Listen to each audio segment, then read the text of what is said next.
ലൈഫിലേക്ക് എല്ലാവർക്കും സ്വാഗതം.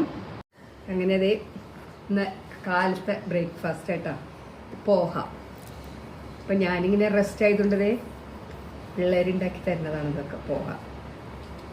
അജിൻ്റെ സ്പെഷ്യൽ പോഹയാണിത്. ഇതിൽ നന്നായിട്ട് ചെറുനാരങ്ങ കുറച്ച് പിഴിഞ്ഞ് ഒഴിക്കുക. ഇങ്ങനെ മിക്സ് ചെയ്തിട്ട്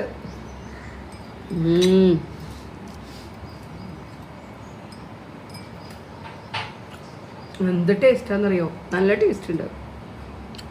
എനിക്കിത് സ്മെല്ലും നല്ല സ്മെല്ല്, നല്ല ടേസ്റ്റ്. ഉരുളൻകിഴങ്ങൊക്കെ ഇട്ടുണ്ട് കേട്ടോ അതിൽ. നല്ല ടേസ്റ്റാണ്. മഹാരാഷ്ട്രയിലെ ഒരു സ്പെഷ്യൽ ബ്രേക്ക്ഫാസ്റ്റ് അത്. മിക്ക വീടുകളിൽ ഇതുണ്ടാവും പോഹ. ഇത് അവിലോണ്ട് ഉണ്ടാക്കിയതാട്ടാ പോഹ എന്ന് പറഞ്ഞിട്ടുള്ളത്. ഉരുളൻകിഴങ്ങ് ഇതൊക്കെ വേണമെങ്കിൽ നമുക്കിതിൽ കപ്പലണ്ടിയോ അല്ലെങ്കിൽ കടലപ്പരിപ്പ് അതൊക്കെ വേണമെങ്കിൽ നമ്മുടെ ഇഷ്ടം ഇങ്ങനെ വറുത്തിടാം അതിൽ. അതും ടേസ്റ്റ് തന്നെയാണ്. പക്ഷെ ഇത് നല്ല ടേസ്റ്റ് ആട്ടോ. ടേസ്റ്റി. നിങ്ങൾക്കിത് ഉണ്ടാക്കി നോക്കണമെന്നുണ്ടെങ്കിൽ ഇതിൻ്റെ റെസിപ്പി ഇടുന്നുണ്ട് അതിൻ്റെ. അപ്പോൾ എല്ലാവരും ഒന്ന് ഉണ്ടാക്കി നോക്കുക. നല്ല ടേസ്റ്റ് ആയിട്ടാണ്. നിങ്ങളത് കമൻറ്റ് ഇടുന്നത് ഉണ്ടാക്കി കഴിഞ്ഞിട്ട്. Okay, by.